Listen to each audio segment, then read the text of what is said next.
त्याने या राजकारण म्हणा काही म्हणा गावाच्या संबंधात ग्रामपंचायत म्हणा कशाचं म्हणा त्या राजकारणाबद्दल त्यांना माझ्या इतर हा पोट खराब गट नंबर 21 मध्ये जमीन माझी 7 गुंठे रान लावून दिलं, माझ्या माघारीत लावून दिलं, माझी सही नाही त्याच्यावर, मला जाहीर प्रकटन नाही, काहीच नाही नसताना लावून दिली साहेब.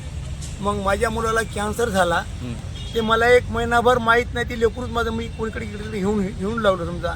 मग मी महिन्याच्या बाद मी 7-12 काढी तर म्हणलं बाई माझ्या 7-12ला मशान मी काय म्हणून लागल्यावर साहेब मग तिथं मी वसमतला कागद तशी लावलो, इकडे तिकडे भांडी इकडे पळापळी केली साहेब. केलं तरी मी मग मला कुठं थारा भेटेल साहेब, कुठं थारा बिमारी लेकराच्या मागं हिंड फिर इकडे तिकडं. मग ते इथून कोर्टात तहसील म्हणून कोर्टात गेलो, कोर्टात गेल्यावर त्यांनी बाबा पावबंद केलं की त्या शेतात जाऊ नये म्हणून सनी. तरी मी इकडं आलो तर ते काही मला न्याय भेटेना. मग तिथून मी हिंगोलीला भांडण टाकलं साहेब. हिंगोलीला भांडण टाकल्यावर मग तिथं माझ्यासारखा ऑर्डर झाला की बाबा बौद्ध समाजाला जागा एक विकत घेऊन द्या, नसता सरकारी जागेत द्या, असा ऑर्डर झाला. बाबा ऑर्डर कधी, हे जमीन लागली कधी आणि मुलाला कॅन्सर कधी होऊ झाला? समजा जमीन लागेल समजा मला काय ते तारीख माहीत नाही समजा 20 वर्ष मी भांडायलो समजा. मी आज 21-22 वर्ष वाले तर भांडायलो तो आपण सोनी मी.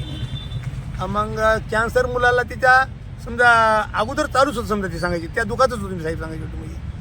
तर मग यायनं समजा औरंगाबाद टाकलं आपल्या बौद्ध समाजाच्या माणसानं भांडण टाकल्यावर तिथे ऑर्डर समजा साहेबानं की विकत घेऊन द्या, नसतं सरकारी जागेत द्या.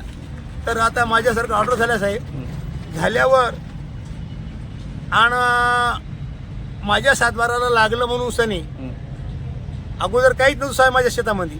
लागलं म्हणून सनी माझं पीक गहू असो ज्वारी असो काय असो माझ्या पिकामध्ये कुठेही नेऊन जळायचं साहेब. तरी मग बाबा काही करतील म्हणून सनी घेऊन तुझी याचे माणसं काय समजा काही करून जाळून सनी ते आपलं आणि ते करून जायचे. मी काही त्याला आडो कधीच गेलो नाही साहेब, त्याला काहीच बोललो नाही. मग आता ऑर्डर झाला म्हणून सनी माझी एक विनंती आहे सरकारला की बाबा माझ्या 7-12 जे लागलंय आणि त्यांना जागा कुठं द्यायची द्या बाबा, आणि माझ्या लागलेल्या 7-12ला ते कमी करण्यात यावं म्हणून साहेब मी तो उपोषणला आज किती दिवस झालं मला जेलमन टाकल्यासारखं आज 15 दिवस वाली साहेब सांगायची होतं. म्हणजे मी इथं हिवा देवाचं माझ्या जीवाला काय त्रास व्हायला ते माझ्या जीवाला माहीत आणि देवाला माहीत. माझे लेकरू मी साखळी उपोषण मला BP आहे साहेब, मला BP असल्याबद्दल साखळी उपोषण मी टाकलंय.